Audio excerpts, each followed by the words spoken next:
For 50 years, Gene Simmons was the indestructible demon. But behind the blood-spitting and the fire-breathing, a private health crisis was brewing, one that finally forced him to do the unthinkable at 74 years old, hang up the dragon boots for good. But the real reason he quit, it wasn't just his age.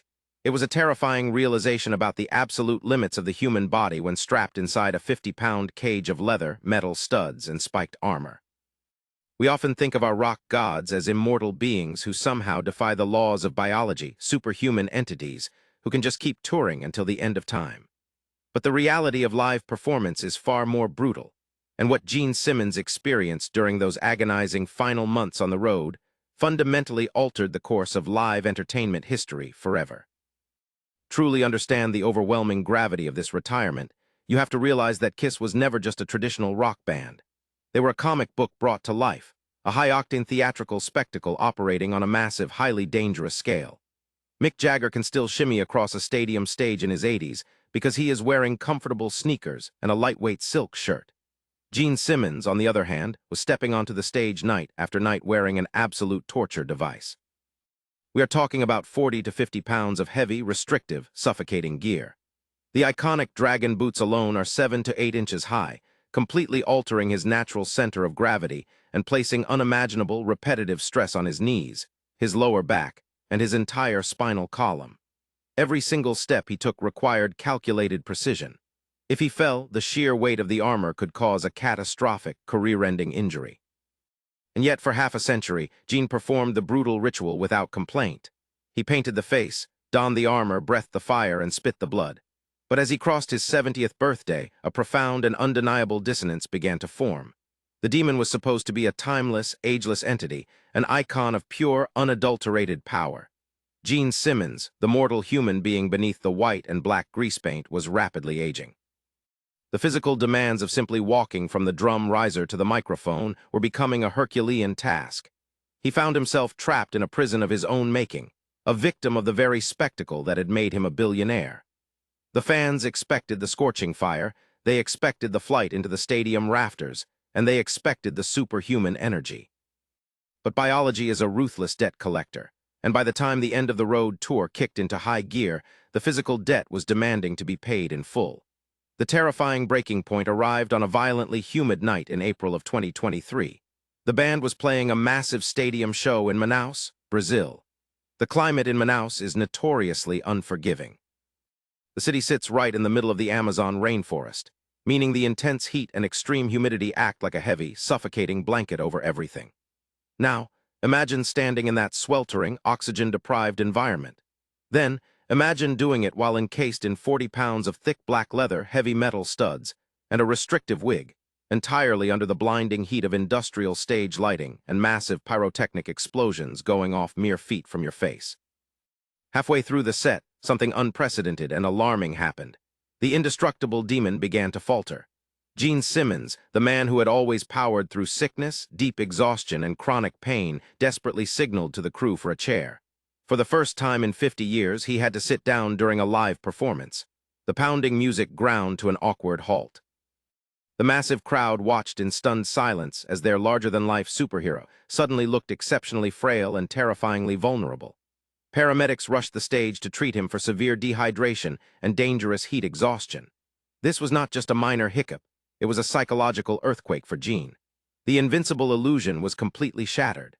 Fans were pulling out their smartphones, globally broadcasting the exact moment the demon finally succumbed to human frailty.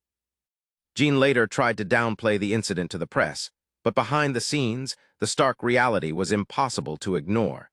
His body was flashing critical red warning lights. To continue performing under those intense physical conditions was no longer just severely painful, it was becoming a genuine, life-threatening danger. The intense cardiovascular strain of pumping blood through a 74-year-old system while carrying 50 extra pounds in 90-degree heat is a guaranteed recipe for a catastrophic medical event. This terrifying incident in Brazil forced a cold, hard look at the mirror. He knew he could not physically sustain the character anymore, but completely walking away from the massive Kiss empire was equally unthinkable. He needed a brilliant exit strategy that preserved both his vital health and his lucrative legacy. This brings us to a wildly counterintuitive perspective on aging in the volatile entertainment industry. For most legendary artists, declining physicality means a slow, depressing fade into obscurity or endless, stripped-down acoustic tour. You sit on a wooden stool, you tell some nostalgic stories, and you softly play the hits. But Gene Simmons is not just a bass player. He is one of the most ruthless and brilliant brand architects in the entire history of modern capitalism. He understood a core truth that most naive musicians completely miss. The brand equity is infinitely more valuable than the individual human asset. The demon face paint isn't just a Halloween costume. It is highly protected intellectual property. Kiss holds the ironclad trademark to those distinct faces.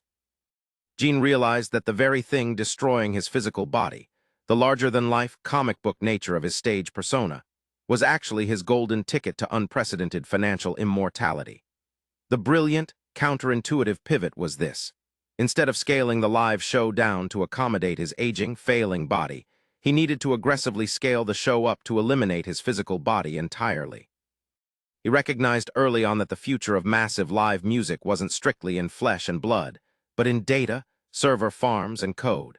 He saw an emerging digital landscape where the original creators of the art could literally separate themselves from the physical delivery and execution of the art.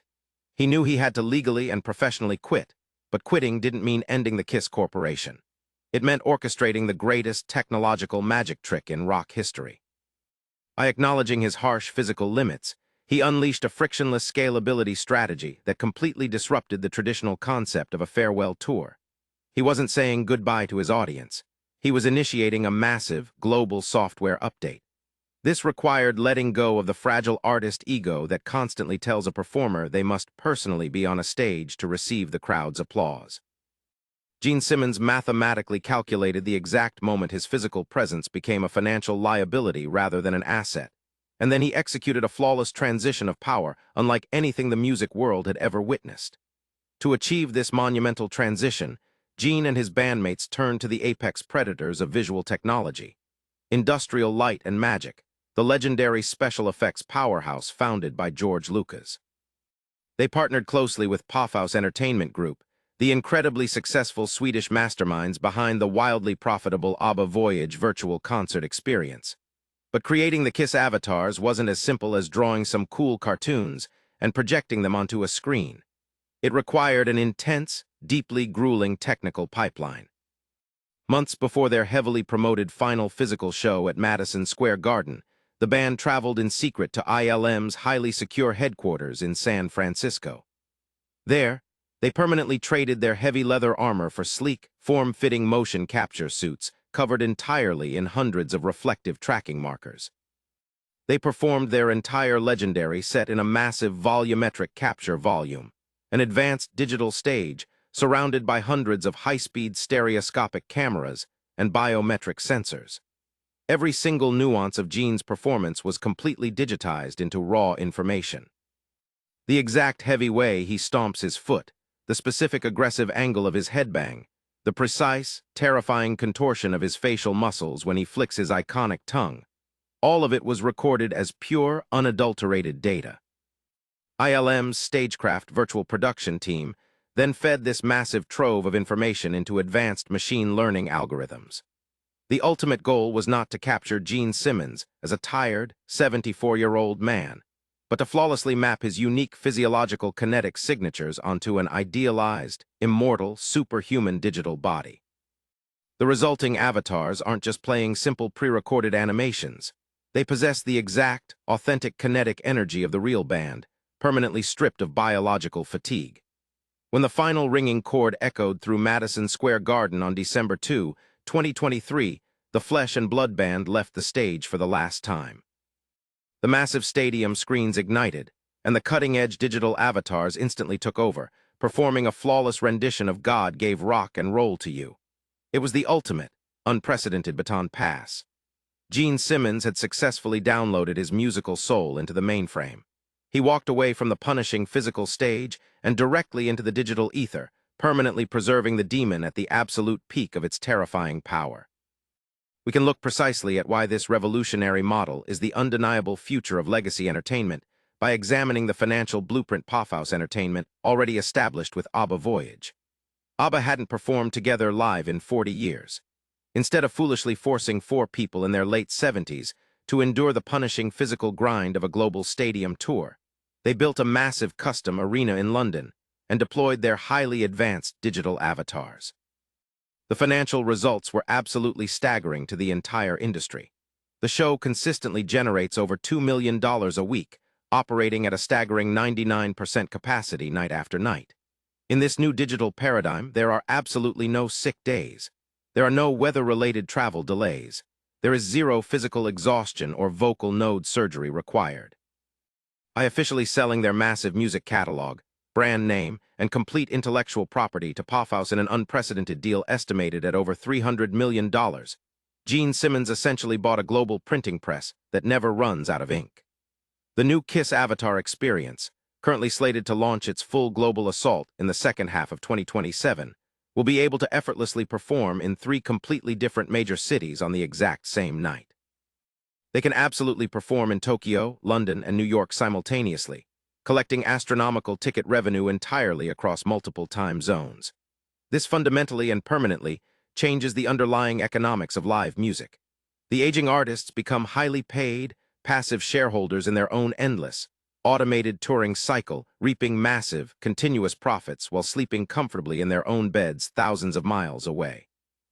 Gene Simmons didn't just quit the music business because his ancient knees hurt or because the terrifying Brazilian heat nearly broke him on stage. He quit because his brilliant business mind recognized the ultimate technological loophole in the fragile human condition. He defeated the one undefeated enemy that no amount of massive wealth or global fame has ever been able to conquer: time itself. He brutally endured the punishing, physical weight of the spiked armor for 50 long years, just long enough for digital technology to finally catch up with his ultimate vision.